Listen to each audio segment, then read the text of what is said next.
네, USCAN 방송의 인사이드 USA. 오늘은 미국 내에서 특히 한인 가정에서 끔찍한 가정 참극이 발생해 이 소식부터 먼저 전해드립니다.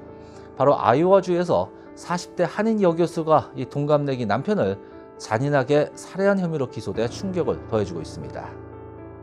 네, 아이오와주 인디애놀라시에 위치한 심슨 컬리지 경제학 부교수로 재직 중인 올해 41살의 한인 박고은 교수가 지난 15일 토요일 오전 10시 30분쯤 집에서 41살의 남편 남성우 씨를 살해한 혐의로 체포 기소됐습니다.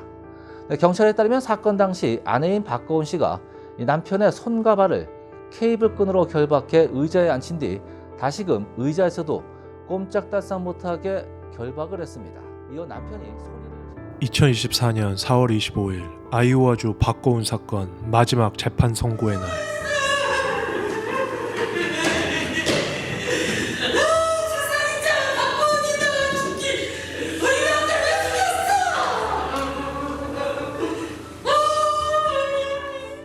He begged not to be killed. He begged for his life. I carry sincere grief, remorse, and regret for my husband's death. I did not want to hurt him. I loved him. 아이오와 심슨 칼리지 조교수로 재직 중이었던 케리 박, 한국명 박고은은 자신의 죄를 과연 인정했을까?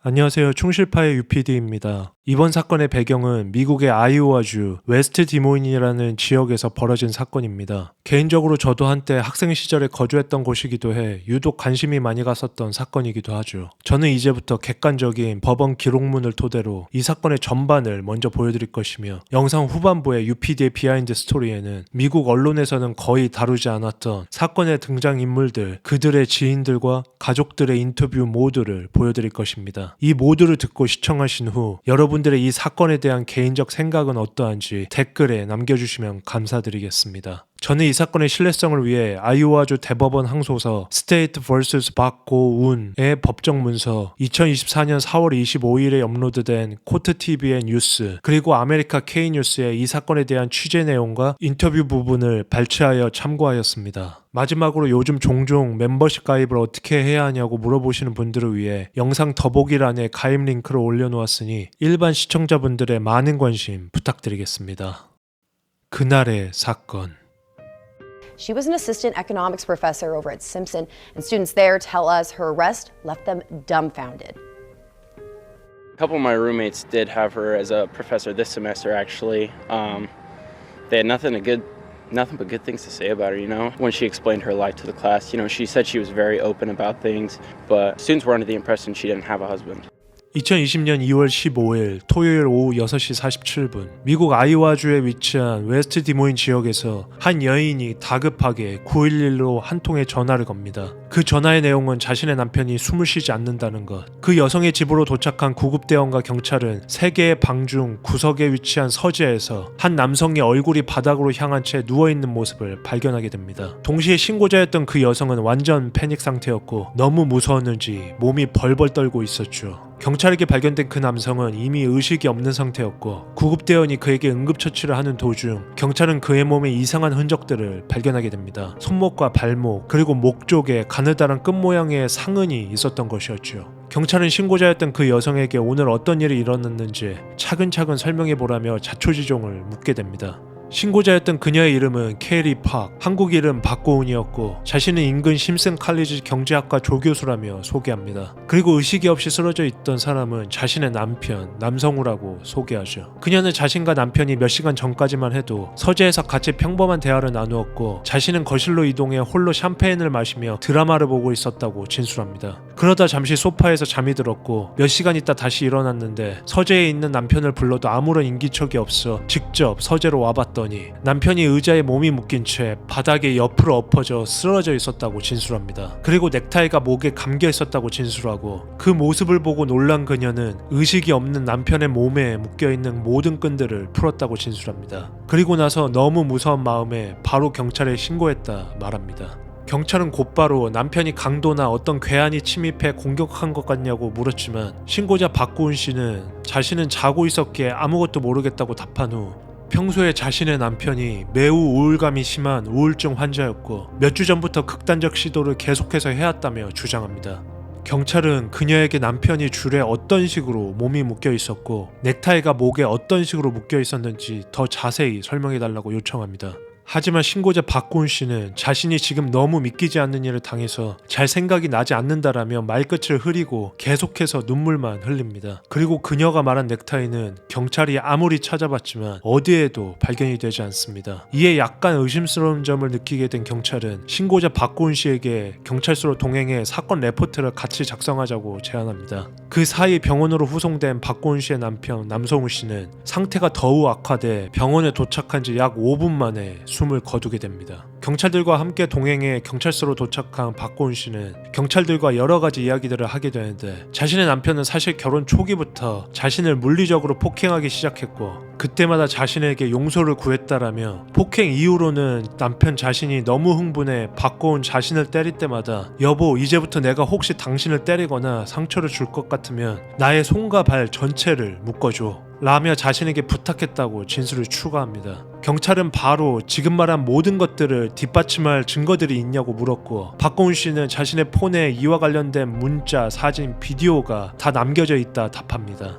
하지만 아이러니하게도 그 가장 중요한 핸드폰은 현재 건네줄 수 없다 말합니다. 건네줄 수 없는 이유는 일단 폰 비밀번호가 현재 잘 기억나지가 않고 이 폰에는 자신의 은밀한 사생활이 들어있기 때문이라고 주장합니다. 하지만 경찰은 그녀의 설명이 어딘가 매우 수상하다는 느낌이 들어 그녀의 폰을 빼앗고 그녀의 폰에 장착된 안면인식 프로그램을 이용해 폰을 잠금장치에서 해제시키려고 시도합니다. 하지만 경찰이 폰에 장착된 안면인식을 시도할 때 박고은 교수는 필사적으로 자신의 얼굴을 돌려 폰 열기에 실패하게 만듭니다. 그 직후 경찰이 이번에는 강제로 그녀의 폰을 압수하려 하자 자신은 바로 변호사를 고용하겠다며 묵비권으로 일관했고 고용된 변호사가 바로 경찰서로 들어와 그녀가 핸드폰을 제출하지 않아도 될 만한 법적 권리를 경찰에 설명합니다. 변호사 덕분에 박고은 교수는 자신의 폰을 들고 집으로 돌아올 수 있었죠. 마침 그녀가 돌아오기 직전 박고은 교수의 집을 수색하던 경찰은 그녀의 말과는 달리 남편에게 직접 사용한 것으로 추정되는 케이블 타이, 수건, 나일론 끈들이 그녀의 집 세탁기 뒤편에 봉지에 둘둘 말려서 숨겨져 있던 것을 발견합니다. 이로써 경찰의 그녀에 대한 의심은 더욱 강해졌죠.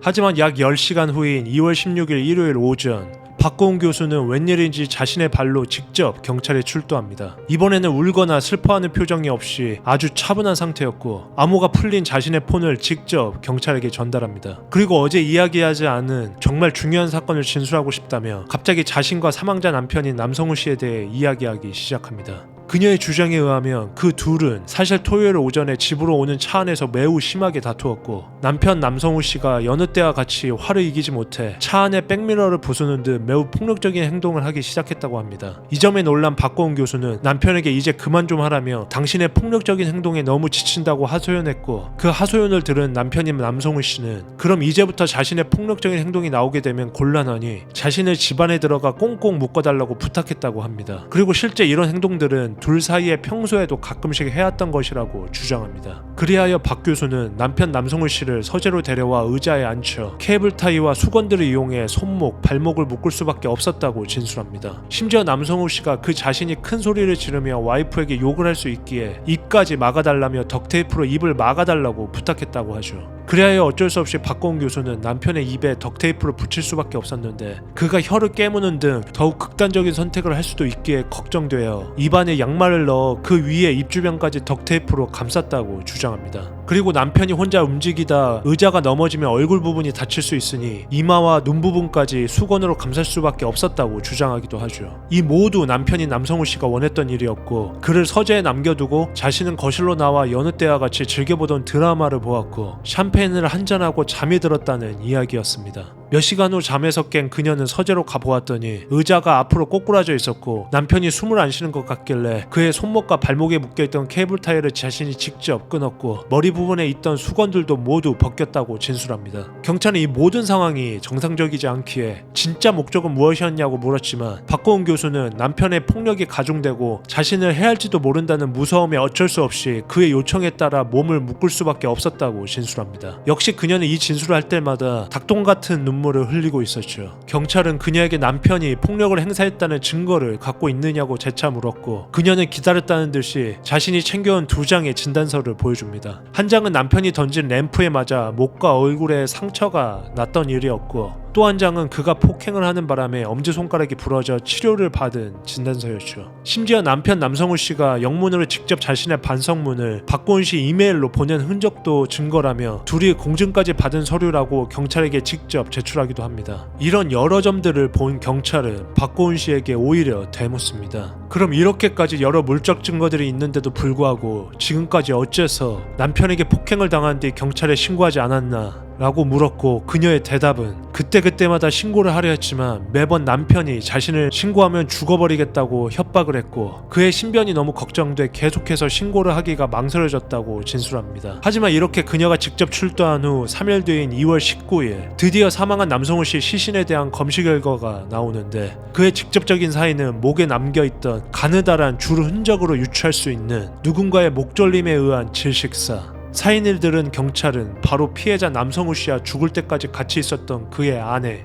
박고은 교수를 체포합니다.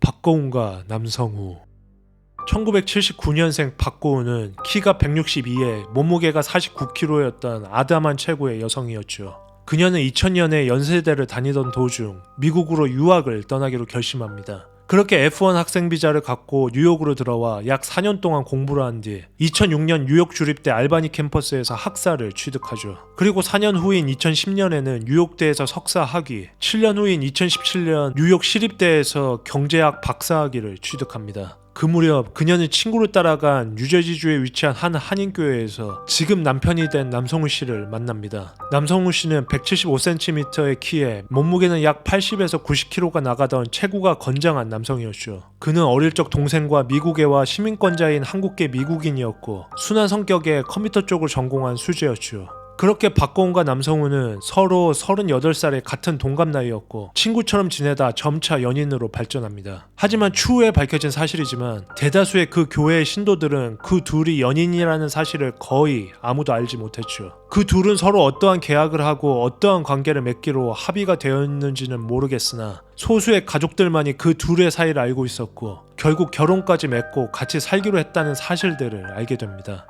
서로 깊은 관계가 되었을 때쯤 박고은은 아이오와주에 위치한 심슨 칼리지의 경제학과 부교수로 임용됩니다. 그리고 아이오와로 이주할 결심을 했고 당연히 그녀를 사랑한 남성우 씨도 같이 이주하기로 합니다. 그리고 웨스트 디모인에 위치한 사건 장소이기도 했던 그 콘도를 매입해 신혼생활을 시작합니다. 아이오와로 이주한 남성우 씨는 디모인 국제공항에서 컴퓨터 테크니션으로 취직해 근무를 시작했고 박고은도 심슨 칼리지 조교수로 몇 학기 수업을 마친 상태였죠. 그리고 그 둘은 아이오와에서도 같이 교회를 나갔는데 이상한 점은 그 교회의 그 누구도 그 둘이 서로 결혼한 부부 사이였다는 것을 알지 못했으며 박고은은 공공연하게 자신은 결혼하지 않은 싱글이고 남자친구도 없다라고 밝혔다는 사실이었죠. 이런 이야기들은 그녀가 일하고 있었던 심슨 칼리지에도 똑같이 적용됩니다. 그녀의 수업을 들었던 학생들, 그녀와 같이 일하고 있던 동료 교수들, 교직원들 그 모두 박고은은 자신이 한 번도 결혼을 하지 않은 사람이며 나 같은 괜찮은 여성이 아직도 왜 남자친구가 없는 것이 자신도 이해가 잘 되지 않는다며 농담 반 진담 반 섞인 유머를 했었다고도 하죠.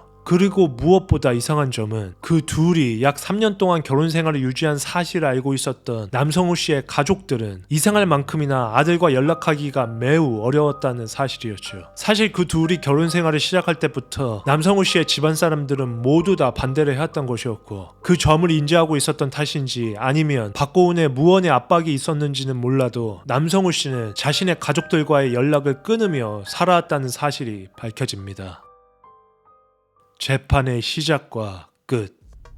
2020년 2월 19일 체포된 박고은 교수는 자신이 체포된 이유를 정확히 알지 못했습니다. 사실 경찰들은 시신에 남겨진 교살의 증거와 함께 그녀의 폰에서 무엇인가 발견한 것이었죠. 경찰은 박고은의 폰을 포렌식한 결과 박고은이 첫 911 신고 바로 2분 전에 삭제한 2개의 동영상을 포렌식으로 다시 복구하게 됩니다. 첫 번째 삭제된 영상에서는 남성우 씨가 죽기 며칠 전에 촬영된 것으로 매우 표정이 안 좋은 남 씨가 박고은 앞에서 무릎을 꿇은 상태에서 나의 손과 발을 묶어도 좋아 라며 그녀에게 공식적인 허락을 하는 영상이었고, 두 번째로 삭제된 영상에서는 너무 충격적인 모습으로 남성우 씨가 한 의자에 결박당한 채 입에는 재갈이 물려있고 눈이 가려진 상태에서 박고은에게 처절하게 무엇인가를 부탁하고 있는 영상이었죠. 그 무엇인가는 자신이 지금 숨이 안 쉬어지고 너무 괴로워서 죽을 것 같으니 한 번만 살려달라, 자신은 죽기 싫다, 제발 부탁한다 라며 처절하게 몸부림치고 있는 영상이었습니다. 참고로 이 영상의 시간은 그가 시신으로 발견되기 약 1시간 반 전의 영상으로 밝혀지게 되죠. 그리고 그녀의 폰에 있던 모든 영상과 증거들을 토대로 재구성을 해본 경찰은 박고은이 남성우 씨를 오전 10시 30분부터 911로 전화하기 직전 오후 6시 45분까지 결박한 것으로 결론 내립니다. 다시 말해 그녀는 남편 남성우 씨를 약 8시간 동안 결박, 고문한 것이었죠. 이런 증거들로 인해 경찰은 남성우 씨가 스스로 자신의 목숨을 끊은 것이 아닌 자신의 집에서 같이 살고 있었던 부인 박고은이 이 모든 일을 저지른 것으로 판단, 그녀를 남편 납치, 강금, 1급 살인의 혐의로 체포한 것이었죠. 그렇게 2020년 3월 첫 심리 공판이 열렸고 검찰은 지금까지 발견된 그녀에게 불리할 모든 증거들을 제시해 그녀가 1급 살인을 저지른 매우 잔인한 프레데터, 무고한 남편을 살해한 무지막지한 여성이라고 주장합니다. 하지만 박고은 측은 검찰 쪽에서 제시한 모든 증거는 그 증거로서 모든 효력을 잃어야 한다며 주장하는데, 그 주장의 증거는 박고은이 경찰에게 체포당할 당시 자신에게 형사법의 기본인 미란다 원칙을 고지하지 않았으며 여러 방식으로 자신에게 심리적인 압박을 가했다고 주장합니다. 경찰들은 자신에게 다가와 학대받는 여성이 스스로를 보호하려 했다는 것은 이해할 수 있다고 말하며 그녀가 학대 상황에서 어쩔 수 없이 행동했음을 인정하라고 끊임없이 유도했으며, 더불어 사람들이 당신의 입장을 이해할 것이라는 방식으로 계속해서 동정을 유도, 자백하게 회유했다고 주장합니다. 따라서 박고은 측 변호사들은 이런 경찰들의 강압적, 불법적 조사 방식과 이 사건의 살인 고의성을 입증하기가 매우 어려운 점, 박고은의 체력 조건과 피해자 남성우 씨의 체력 조건의 차이가 너무나 극명하게 나기 때문에 강제 결박이 절대 아니라며 이 모든 점을 통합하자면 그녀는 무죄를 받아야 마땅하다고 주장합니다. 그리고 재판의 시간을 지연시키기 위해 박고은 측은 아이오와주를 상대로 이런 사실들을 토대로 소송을 제기합니다. 주 차원에서 그녀가 권리 침해를 받았다는 점을 인정해야 한다는 것이었죠. 그리고 이 소송 때문에 무려 4년이라는 시간을 허비하게 됩니다.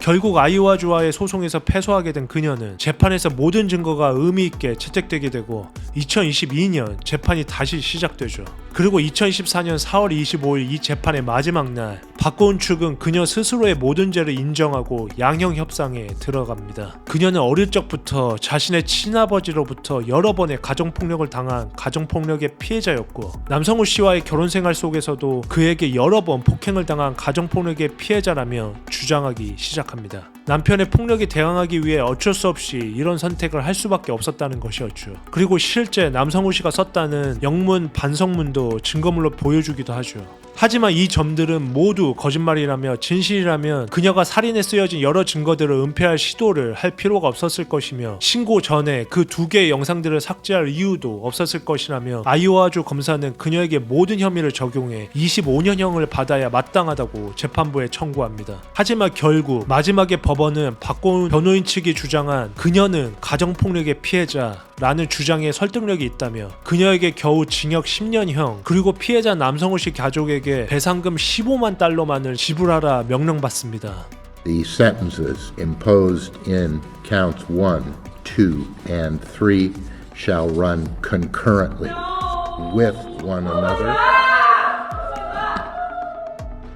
그리고 충격적이게도 형기의 절반을 마치게 되면 가석방 심사를 얻게 되는 아이오와주 형사법 때문에 그녀는 이미 2020년부터 현재까지 약 4년, 내년 2025년에는 제소된 지 5년이 되기에 정식적인 가석방 심사에 들어갈 수 있고 운이 좋으면 내년 중순에도 교도소에서 정말 출소할 수 있게 된 것이었습니다. 그럼 이제부터는 미국 언론에서는 다루지 않았던 이 사건의 비하인드를 알아보도록 하겠습니다.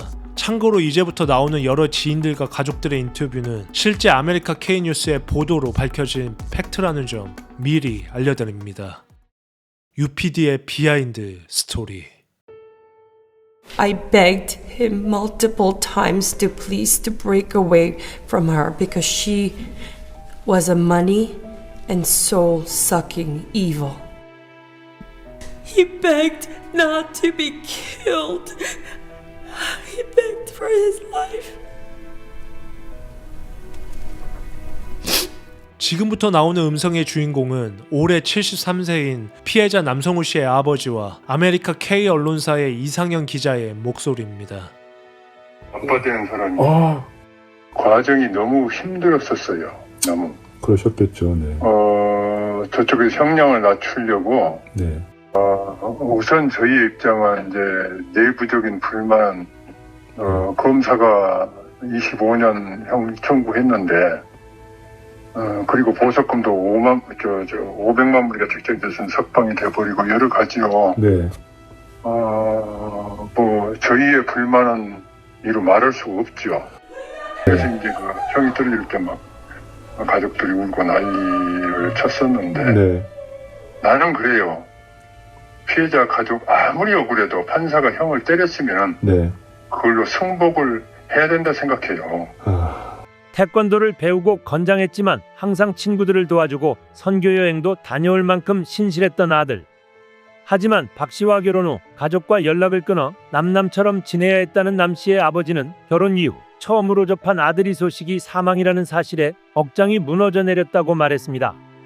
충격이 네. 너무 크니까 이거는 상상을 초월해요. 우리 와이프가 그때 여행을 갔었는데 골프 여행을. 일요일 날 소식을 듣고 화요일 날 와이프가 오는데 저녁까지 집에 데려다가 잘 때까지 얘기를 안 했어요. 몰랐어요. 전혀. 네.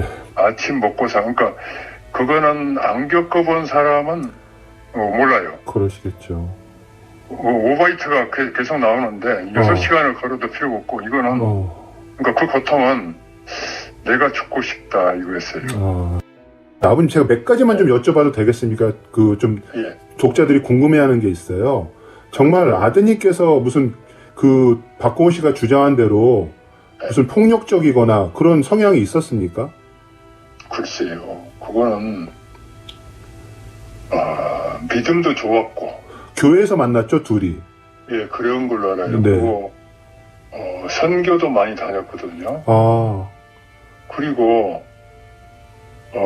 내 아들이지만 정말 착했어요.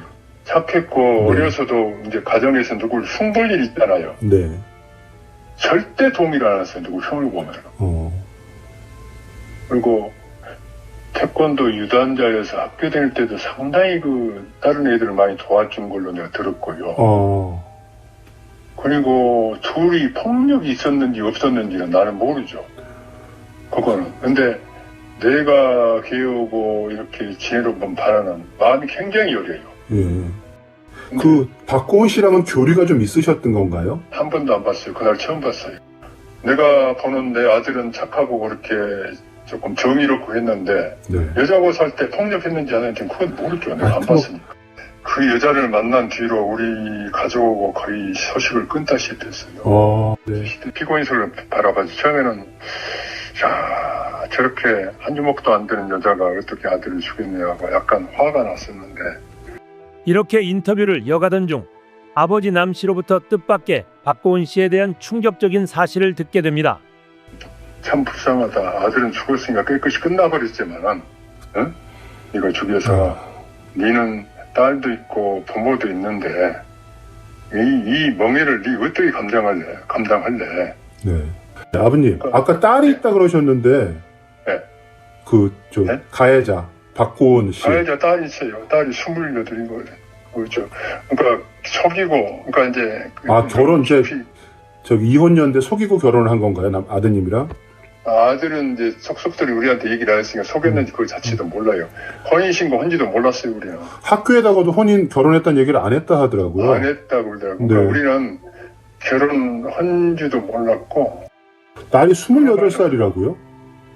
모르겠어요, 나이는. 나이가 꽤 많은 거 보니까 일찍 결혼한 거예요. 네, 상당히 많은 걸. 그 언제 아셨어요? 그 숨겨놓은 딸이 있다는 거는? 진즉 알았죠. 결혼할 때부터, 사귈 때부터. 결혼하기 전에 처음 사귈 때 알았죠. 여기 사나요, 딸은?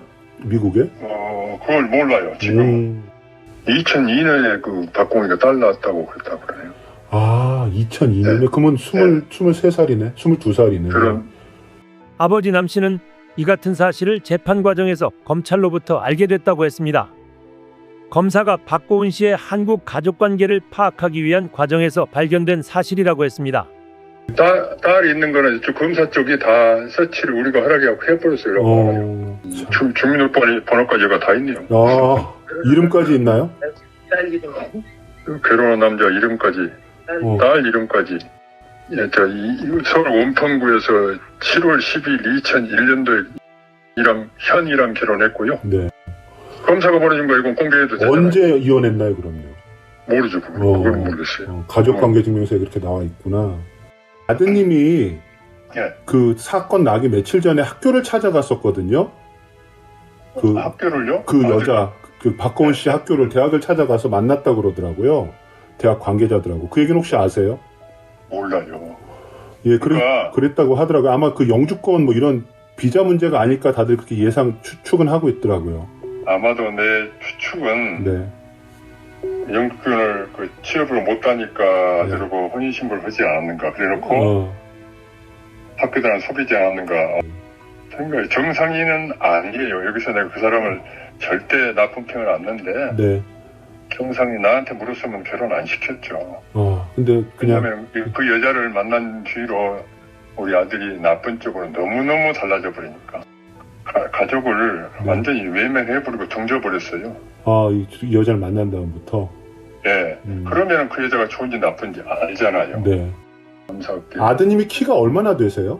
이것도 70한 5원 된가? 70대가 70. 건장하고 태권도도 했다 그러면 이 박고은 씨가 이게 정말로 뭐 뒷모습을 처음 봤거든요. 네. 너무 적어서 너 20명 붙어도 안 되는데 어떻게 네가 아들을 죽이냐. 그러니까 말입니다. 근데 제가 하나 이제 마지막으로 좀 여쭤볼 거거든요, 아버님. 네. 그 판사가 판결문에 이 박고은 씨가 자기 아버지한테도 폭행을 당하고 남편한테도 폭행을 당했다고 그렇게 얘기를 하거든요. 그 아버지라는 게 본인의 친정 아버지일 거 아닙니까? 자기 이제 친아버지였겠죠. 네, 그러니까요. 네. 근데 이제 그거는 내가 모르고. 그건 이제 본인 증언이겠죠. 본인이 그렇게 당했다고 증언한 거겠죠. 그거는 이제 자기가 형량을 낮추려고 별 얘기를 다 꾸며낼 거 아니에요. 그렇죠. 그 한때는 아들 죽은 것보다 재판 대비하는 게 더 힘들어서 그 근거에서 해야 될 거 아니에요. 네네. 여러분들이 부족하니까 자꾸 우리한테 어떤 뭘 해가려고 검사가 그 과정에서 딸이 아직 어리니까 아주 시끄럽했어. 그러니까 그리고 법정에서 지금 25형 구형했는데 그랬는데 10년이 뭡니까 이게? 재판이 늦어져 버린 게 미란다 원칙. 그러니까 이 여자가 영어 충분히 하는데 거기서는 영어를 못하는데 제 외국 사람들 그 시민권자도 아니고 이런데 미란다 원칙을 제대로 보지를 않았다는 게 우리말로 해야 된다 얘기했던 거. 그게 그 대법까지 가가지고 하여튼 그걸 이겨냈잖아요. 증거를 쓰게끔. 그러니까 시간이 이렇게 많이 걸려온 거예요.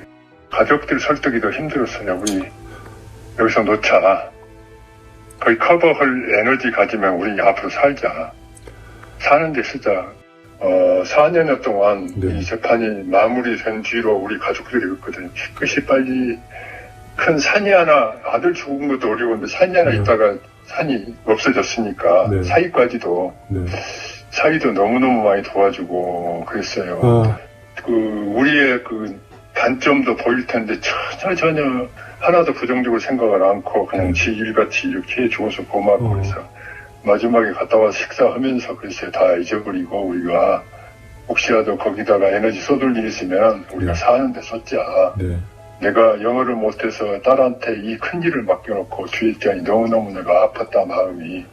그리고 사위한테도 너무 장하고 대견스럽고 고맙다, 미안하고 고맙다.